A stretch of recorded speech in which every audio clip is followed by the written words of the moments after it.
స్వస్థతశాల ఇది నా యేసు నివసించశాల. ఈ ఉదయం దేవుని వాగ్దానం. దేవునికి స్తోత్రములు కలుగునుగాక, దేవునికి మహిమ కలుగునుగాక. సర్వశక్తిమంతుడైనటువంటి దేవాతి దేవుడు మనలందరినీ ప్రేమించి గడిచిన రాత్రంతా ఆయన రెక్కల నీళ్ళు కాపాడి మరొక శుభదినాన్ని సర్వాధికారి మనకు అనుగ్రహించాడు. ప్రియులారా, అందుకే మనమందరము దేవదేవునికి కృతజ్ఞతాస్తుతులు చెల్లించవలసిన వారమై ఉన్నాం. ఈ ఉదయకాల సమయంలో సర్వాధికారి మనకిచ్చినటువంటి లేఖన భాగం చదువుకుందాం. పరిశుద్ధ గ్రంథంలో నుండి కీర్తనల గ్రంథం 91వ అధ్యాయం 7వ వచనాన్ని చదువుకుందాం. నీ ప్రక్కన 1000 మంది పడినను, నీ కుడి ప్రక్కన 10,000 మంది కూలినను అపాయము నీ యొద్దకు రాదు. దేవుడి శ్రేష్టమైన మాటలు దీవించి ఆశీర్వదించునుగాక. చాలాసార్లు దేవుని సన్నిధిలో చేరి మనం ప్రార్థించిన, దేవుణ్ణి స్తుతించిన, దేవుని యొక్క వాక్యాన్ని ధ్యానించినా కూడా ఏదో మనకు కీడు కలగబోతూ ఉందని, ఏదో మోసం జరగబోతూ ఉందని, ఏదో అపవాది యొక్క తొందర మన మీదకి రాబోతూ ఉన్నదని మనం టెన్షన్ పడుతూ ఉంటాం.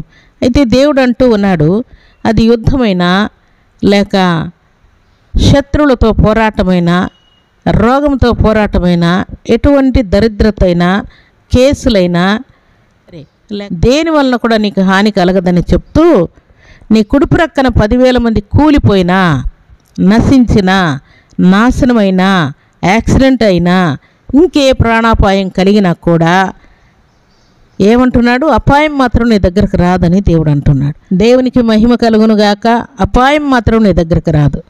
ఏదైనా అపాయం వస్తుందేమో నువ్వు టెన్షన్ పడాల్సిన అవసరం లేదని దేవుడు సెలవిస్తూ ఈ చక్కని మాట పలుకుతూ ఉన్నాడు.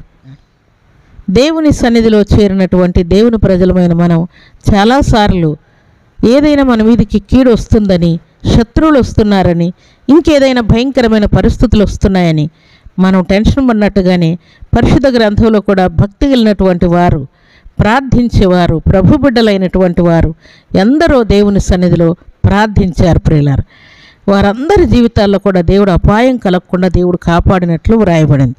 అలాగే మార్క్స్ వార్త 16వ అధ్యాయం 18వ వచనం చదువుకుంటే, పాములను ఎత్తి పట్టుకొందరు, మరణకరమైనదేది త్రాగినను అది వారికి హాని చేయదు, రోగుల మీద చేతులుంచినప్పుడు వారు స్వస్థత నొందుదురని వారితో చెప్పాను.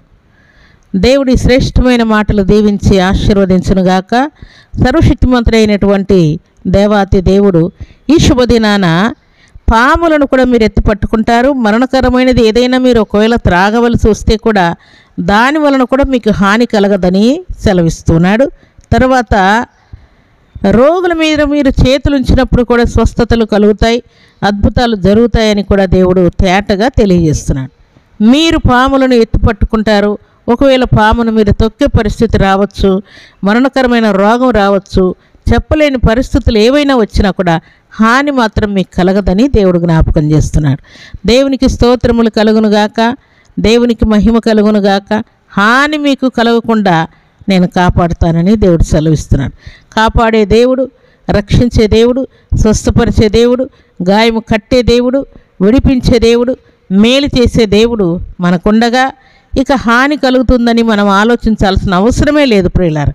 అందుకే పరిశుద్ధ గ్రంథంలో చాలామంది భక్తి కలిగినటువంటి వారు, దేవుని సన్నిధిలో వేడుకున్నవారు, దేవుణ్ణి ఆశ్రయించినటువంటి వారందరికీ కూడా శత్రువుల భయాందోళన కలిగినప్పుడు కూడా వారు విజయోత్సాహంతోనే ఉన్నారు తప్ప మరణకరమైనది ఏది కూడా వారి మీదకి రాలేదు ప్రియులారా. ఉదాహరణకు భక్తుడైనటువంటి మోషే ఇశ్రాయేలును నడిపించేటప్పుడు చివరిసారిగా దేవుడు ఐగుప్తీయుల ప్రథమ పుత్రులందరినీ దేవుడు చంపేస్తాడు. వారు చనిపోయిన తర్వాత ఇశ్రాయేలులు ఐగుప్తు దేశాన్ని విడిచి బయలుదేరి వస్తూ ఉంటారు. అప్పుడు జరిగిన కార్యం ఏంటంటే, వీరేమో సంతోషంగా ఐగుప్తు దేశాన్ని విడిచి బయలుదేరి జయోత్సాహంతో వస్తూ ఉంటే, ఐగుప్తీయులు మాత్రం ఒక్కొక్కరి శవాలను పాతిపెట్టుకునే పనిలో వారు ఉన్నారు ప్రియుల. వీరేమో జయోత్సాహంతో బయలుదేరుతున్నారు, వారేమో మరణముతో శవాల గుట్టలతో మరి సమాధి కార్యక్రమాలు చేసుకుంటూ ఉన్నారు. ఏ తెగులు కూడా నీ గుడారము సమీపించదంటున్నాడు. ఏదైనా నీ ప్రక్కన శవాలు పడి ఉన్నా కూడా నీకు హాని కలగదు, మరణకరమైన రోగం కూడా నీకు రాదని దేవుడు సెలవిస్తున్నాడు. దేవునికి స్తోత్రములు కలుగునుగాక. అందుకే శత్రువుల నుండి, మరణం నుండి, రోగం నుండి, ప్రతి విధమైన చిక్కు సమస్యలన్నిటిలో నుండి దేవుడు విడిపించి కాపాడుతూ ఉన్నాడు. దేవునికి స్తోత్రములు కలుగునుగాక. దేవునికి మహిమ కలుగునుగాక. దేవుని సన్నిధిలో చేరినటువంటి దేవుని ప్రజలమైనటువంటి మనమందరం కూడా దేవుని కంచెలో ఉన్నాము గనుక నీతివంతులను దేవుడు ఈలాగున కాపాడుతూ ఉన్నాడు. అపాయం రాకుండా కాపాడుతూ ఉన్నాడు, అపాయం నుండి తప్పిస్తూ ఉన్నాడు, రోగం నుండి విడిపిస్తూ ఉన్నాడు. అన్ని విషయాల్లో ఆయన కృపను నిండుగా నీకు అనుగ్రహిస్తూ ఉన్నాడు. అందుకే నీ ప్రయాణాల్లో కూడా నీకు హాని కలగదు, రోగం వచ్చినా కూడా నీకు హాని కలగదు, మరణకరమైనటువంటి పరిస్థితులు వచ్చినా కూడా నీకు హాని కలగకుండా, ఒకవేళ నువ్వు హాస్పిటల్కి వెళ్ళినా కూడా అన్ని రిపోర్ట్స్ నార్మల్గా వచ్చినట్లుగా దేవుడు కృప చూపిస్తున్నాడు. ఇదంతా కూడా దేవుని యొక్క చిత్తం. దేవుడు ఇచ్చినటువంటి వాగ్దానాన్ని మన జీవితాల్లో దేవుడు నెరవేరుస్తున్నాడు. దేవునికి స్తోత్రములు కలుగునుగాక. ఈ ఉదయకాల సమయంలో సమృద్ధి అయినటువంటి ఆయన శ్రేష్టమైనటువంటి వాగ్దానంతో దేవుడు మనల్ని నింపుతూ ఉన్నాడు. దేవుడు ఇచ్చినటువంటి ఈ శ్రేష్టమైన మాట మనందరి జీవితాల్లో నెరవేర్చబడునుగాక. ఎవరి నుండి, ఎట్టి వాటి నుండి నీకు కీడు కలగదని దేవుడు ఈ శుభదినాన మనందరితో మాట్లాడుతూ ఉన్నాడు.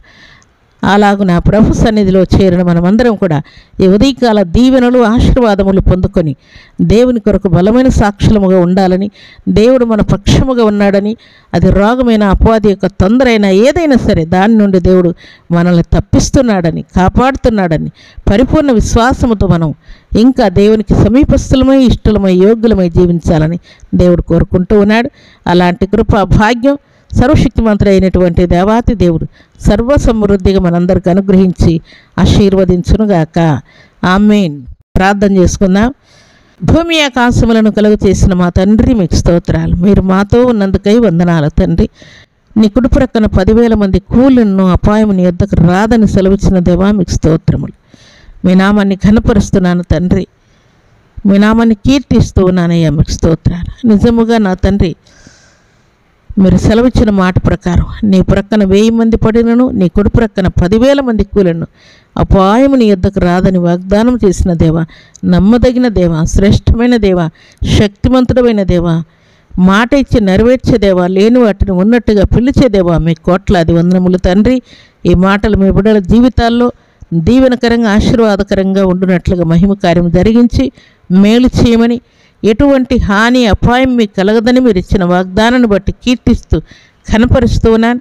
మీ సన్నిధిలో చేరిన బిడ్డలందరికీ ఈ మాటలు దీవెనకరంగా ఉంచమని, వారి ప్రయాణాల్లో, విద్యాబుద్ధుల్లో, వివాహ విషయంలో, సంతాన విషయంలో, అప్పుల్లో, కేసుల్లో, అన్ని విషయంలో మీ కరుణా కటాక్షం సమృద్ధిగా ప్రసాదించి మీరే మహిమ, ఘనత, ప్రభావాలు పొందమని దీవించు. ఈ దినం బర్త్డేలు, మ్యారేజ్ డేలు జరుపుకున్న బిడ్డలకును దీవెన దయచేయమని, మేలు చేయమని, ఈ ఉదయకాల దీవెన ఆశీర్వాదం ప్రతి బిడ్డకు అనుగ్రహించి మీ ఆశీర్వాదములతో నింపమని యేసుక్రీస్తు అతి పరిశుద్ధమైన నామమున స్తుతించి ప్రార్థించి అడిగి వేడుకుంటున్నాము తండ్రి. ఆమేన్.